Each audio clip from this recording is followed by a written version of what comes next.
Dans cette vidéo, je vais vous expliquer comment créer une belle page d'accueil avec Thrive Architect. À quoi ça sert une page d'accueil? C'est quoi Thrive Architect? Comment l'utiliser pour créer une belle page d'accueil? Bienvenue sur StratiWeb, moi c'est Clément, installez-vous confortablement et je vous explique tout ça maintenant. Alors déjà, à quoi ça sert une page d'accueil sur votre site internet? Il faut savoir que la page d'accueil, c'est la première chose que les gens qui vont arriver sur votre site internet vont voir. Et c'est pour ça que c'est très important de faire bonne impression. Et peut-être que vous avez déjà entendu parler de cette célèbre étude réalisée par Bert Dekker et qui montre que le cerveau forme une première impression sur une autre personne au bout de 2 secondes. Et c'est au cours de ces 2 premières secondes que le cerveau va réaliser 50% de l'image qu'il se fait de la personne. Et c'est seulement durant les 4 minutes suivantes qu'il va compléter l'idée qu'il se fait de cette personne. Et là, je vous fais pas de dessin parce que c'est à partir de cette image-là qu'on va être grandement influencé sur notre manière d'interagir avec cette personne. Et en plus, on va chercher par la suite à confirmer notre première impression. Donc si la première impression est bonne, c'est double bonus. Et si la première impression est mauvaise,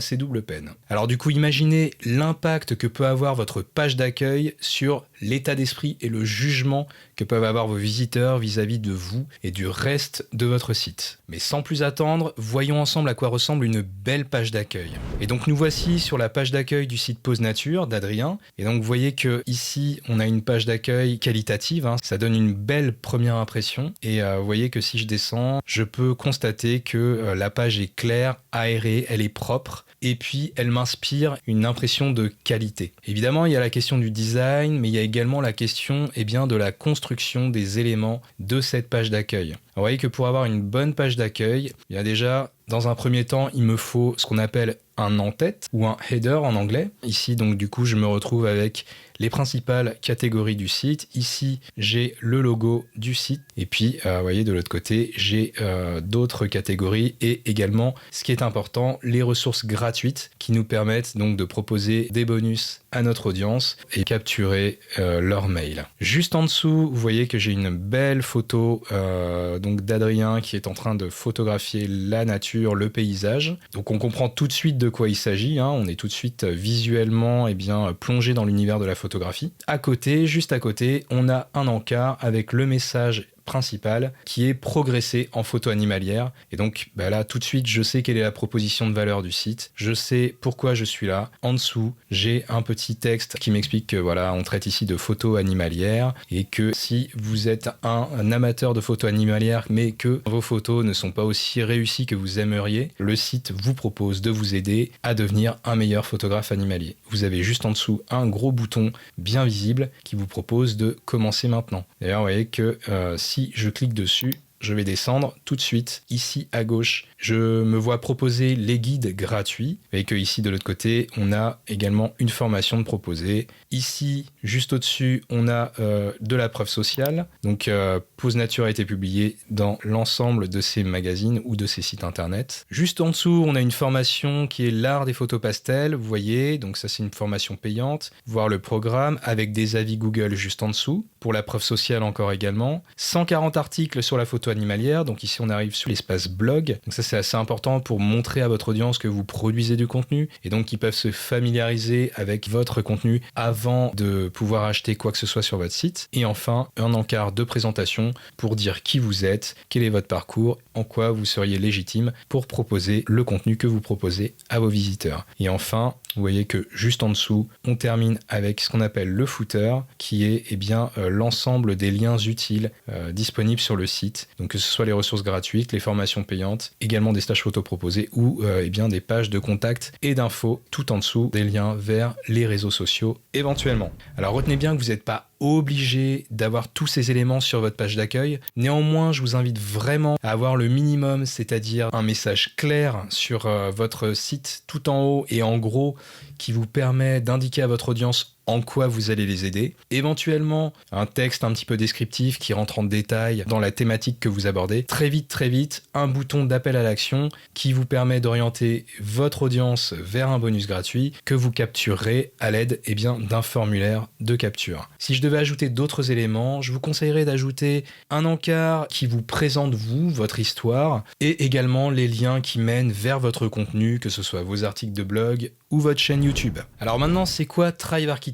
Alors Thrive Architect, c'est tout simplement un constructeur de pages ou en anglais ce qu'on appelle un page builder, qui va vous permettre de construire tout type de pages. Donc que ce soit des pages d'accueil, des pages de vente, des pages de mention légale, des pages d'infos, des pages de contact, tout type de pages en fait, et même vos articles de blog. Il faut savoir que Thrive Architect fait partie de l'ensemble des plugins de la suite Thrive, qui compte 10 plugins, et donc vous pouvez retrouver ce plugin de construction de pages à l'intérieur d'un pack qui comprend donc ces 10 plugins et qui s'appelle la Thrive Suite et qui est disponible pour 299 $ à l'année. Alors 299 $ à l'année, ça peut vous paraître assez cher, mais je vous assure que pour le prix, il n'y a rien de plus abordable que cette solution, surtout vu le niveau de qualité proposé. Et pour ce faire, je me rends justement sur la plateforme de test de StratiWeb, donc essai.stratiweb. Je me trouve donc à l'intérieur du tableau de bord WordPress et donc je vais créer une nouvelle page. C'est parti. Ajouter. Ici, donc, je vais créer ma page, eh bien, je vais la nommer page d'accueil, donc page d'accueil,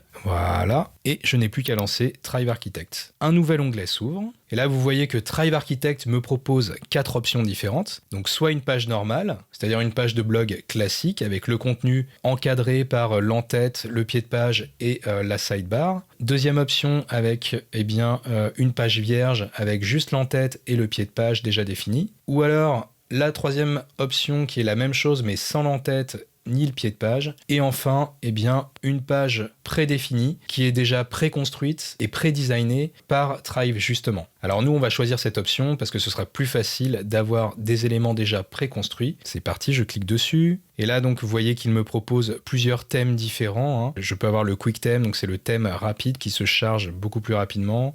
Un thème un petit peu plus moderne, un thème un petit peu plus girly, et enfin, là, on a un thème un petit peu plus corporate, on va dire. Vous voyez qu'en dessous, on en a d'autres, donc plusieurs déclinaisons. Moi, je vais partir sur le thème corporate. Et je vais choisir eh bien, cette page-là qui ressemble à une page d'accueil tout à fait classique. C'est parti.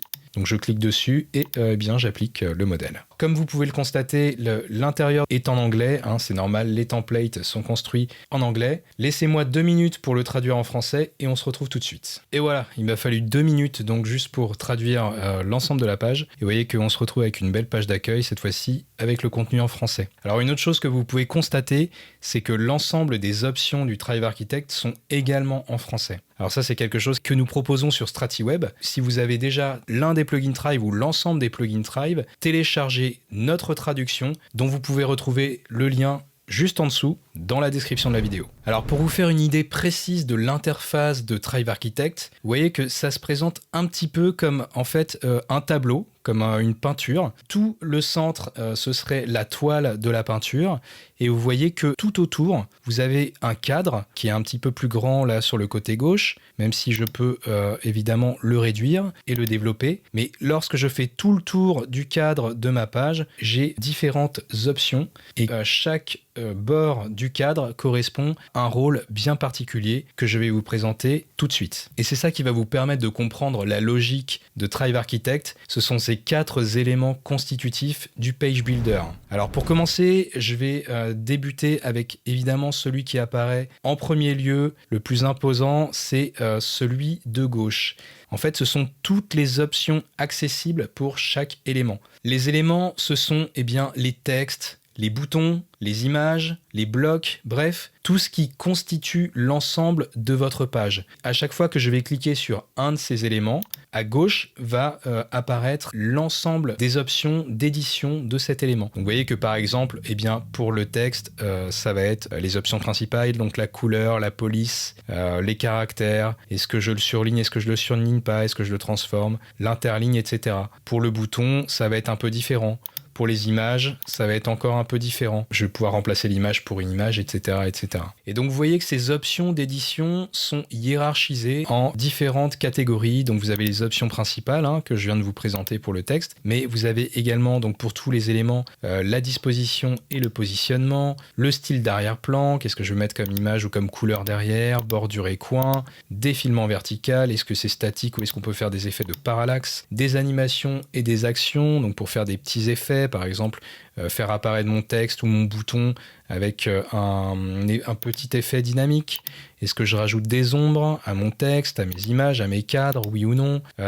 Est-ce que je fais apparaître mon élément sur tous les écrans? Je peux éventuellement le cacher sur les smartphones parce que vous verrez que le design sur PC et sur smartphone, c'est pas tout à fait la même chose. Vous avez également l'affichage conditionnel qui vous permet d'afficher tel ou tel élément en fonction d'un paramètre que vous aurez prédéfini à l'avance. Vous avez également, pour des fonctions plus avancées, des attributs HTML pour modifier encore plus vos pages. En dessous de cette barre latérale, vous avez ici le petit timer qui est le gestionnaire de révision et qui vous permet donc de revenir en arrière si jamais vous avez fait une erreur et que vous estimez que la version précédente était plus pertinente. Et donc en cliquant dessus, vous pouvez restaurer les versions que vous avez créées au fur et à mesure de votre construction de page. Ici, je ne vais rien faire. Vous pouvez également, en un clic, revenir en arrière si vous avez fait une action qui ne vous convient pas. Par exemple, j'efface ce mot, mais en fait, je ne désirais pas l'effacer. Je fais un clic en arrière, j'annule, et vous voyez qu'il revient immédiatement. Ici, vous avez le bouton enregistrer pour enregistrer les modifications que vous avez apportées à votre page. Vous voyez également qu'ici, on a un petit chevron qui monte vers le haut et qui vous permet d'avoir d'autres options d'enregistrement. Donc, on peut quitter la page sans avoir à la sauvegarder, enregistrer et revenir à l'éditeur WordPress. Donc, l'éditeur WordPress, je vous rappelle, c'est ça. Ou alors enregistrer et prévisualiser votre page. Justement, je vais vous montrer ça tout de suite avec la barre de prévisualisation qui vous permet donc de voir à quoi ressemble votre contenu, que ce soit donc sur un écran d'ordinateur, que ce soit sur une tablette, vous voyez, en cliquant sur la tablette, ou encore que ce soit sur un smartphone lorsque je clique sur l'option smartphone. Donc c'est très pratique parce que ça me permet de contrôler et de visualiser le design de ma page sur les différents supports que mes visiteurs peuvent utiliser lorsqu'ils visitent mon site. C'est très très très important de bien adapter son design de page à un design mobile parce que les utilisateurs vont de plus en plus sur Internet depuis leur smartphone. Donc si jamais ils veulent consulter votre site depuis leur smartphone, il vaudrait quand même mieux que le design soit adapté à leur écran. Et je vous rappelle encore une fois, le design de la page d'accueil, c'est quand même hyper important. Ça donne à vos visiteurs l'image de votre site, votre image de marque,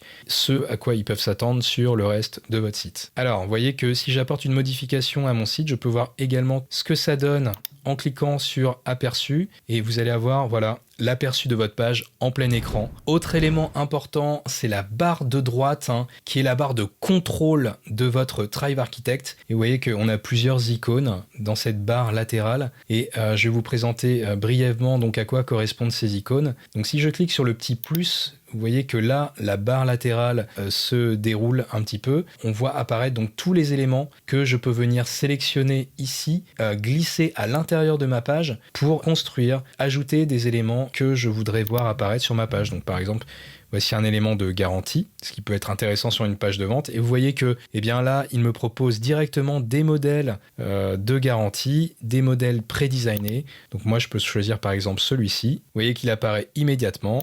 Ok, j'ai compris. Et cet élément, je pourrais tout à fait le modifier. Donc 30 jours de garantie. Vous voyez, également, je peux modifier à l'intérieur ici 30 jours, vous voyez, etc., etc. Et donc, vous voyez, pour des éléments, vous en avez quand même un paquet, du texte, des images, des boutons. Donc ça, c'est les classiques. Vous pouvez insérer du Twitter. Vous pouvez mettre des comptes à rebours, donc pour faire des pages de vente, des cartes de crédit, etc., etc. Des icônes, des icônes de partage social, de suivi social. Vous pouvez faire des évaluations étoilées, tableaux également, des listes stylisées. Bref, vous voyez que c'est quand même très complet. En dessous, vous avez le panneau de style central, donc qui vous permet en un clic de modifier la couleur générale de votre page. Alors imaginons que je veuille changer cette couleur qui revient sur l'ensemble de mon site. Il me suffit de cliquer là-dessus et de choisir par exemple un autre thème ou alors encore un thème un peu plus comme ça. Mais je peux également modifier l'une des deux couleurs. C'est tout à fait possible. Vous voyez, si je veux partir sur un noir, je peux partir sur du jaune et du noir, appliquer. Et donc vous voyez que la couleur de l'ensemble de ma page a pris la couleur du thème que je voulais dans l'éditeur de style. Vous voyez qu'on peut également revenir au changement de modèle, donc c'est ce qu'on a vu en premier, c'est-à-dire partir d'une page normale, une page avec en tête, juste en tête et pied de page, une page vierge et notre landing page, mais nous on a déjà notre landing page, donc on va laisser ça comme ça. Vous avez également des options avancées, donc je ne vais pas rentrer en détail dans les options avancées, mais vous pouvez faire des choses comme exporter votre landing page ou importer votre landing page, ce qui peut être très pratique si vous avez différents sites et que vous voulez importer ou exporter le design d'un site à l'autre. Et enfin, vous avez ici la possibilité de faire des tests AB, donc ce qui vous permet de proposer 2 variantes ou plus de variantes de votre page et de voir en fonction de votre trafic quelles sont les pages qui convertissent le mieux, ce qui peut être très très très pratique si vous faites des pages de vente. Et enfin, 4e et dernier élément constitutif de Thrive Architect, le fil d'Ariane. Donc le fil d'Ariane, vous voyez, c'est la hiérarchie des éléments à l'intérieur de la page. Donc vous voyez que là, mon texte se trouve à l'intérieur d'une section d'arrière-plan qui se trouve lui-même à l'intérieur de la page. Et quand je clique donc sur les éléments du fil d'Ariane, vous voyez que Thrive Architect va sélectionner automatiquement le contenu qui est sélectionné dans le fil d'Ariane. Vous voyez que si je veux revenir un peu en arrière là sur la colonne, vous voyez que là, j'ai cliqué sur colonne, donc Thrive Architect me sélectionne la colonne, automatiquement la barre latérale d'édition de contenu va me sélectionner la colonne, etc. etc. Si je reviens en arrière, vous voyez qu'à chaque fois que je vais sélectionner un élément dans le fil d'Ariane, Thrive Architect s'adapte et me permet de modifier directement dans l'éditeur de contenu. Et maintenant voyons rapidement comment modifier les éléments à l'intérieur de notre page d'accueil. Donc vous voyez qu'ici, on a un élément de texte qu'on peut modifier directement à l'intérieur. Il est temps de faire passer le service que vous offrez au stade suivant. Hop, voilà. Et vous voyez que donc je peux modifier également la couleur. Voilà, si je veux modifier juste la couleur de cet élément, il me suffit de cliquer là-dessus, de sélectionner une couleur ou une autre. Vous voyez, je l'applique et ça se fait automatiquement. Vous voyez que je peux également décider de le mettre en gras ou pas en gras. Et je peux, avec cette barre de style, même centrer mon texte, le mettre à gauche, etc. etc. Très pratique aussi de choisir si c'est un titre 1, un titre 2, un titre 3, ce qui est extrêmement pratique et même nécessaire pour votre SEO. En dessous, vous voyez que j'ai un bouton. Donc ce bouton, je peux à l'intérieur, pareil, il y a un élément de texte. Mettre commander, même si c'est une réservation, donc commander ou réserver. Réserver, ce qui sera mieux.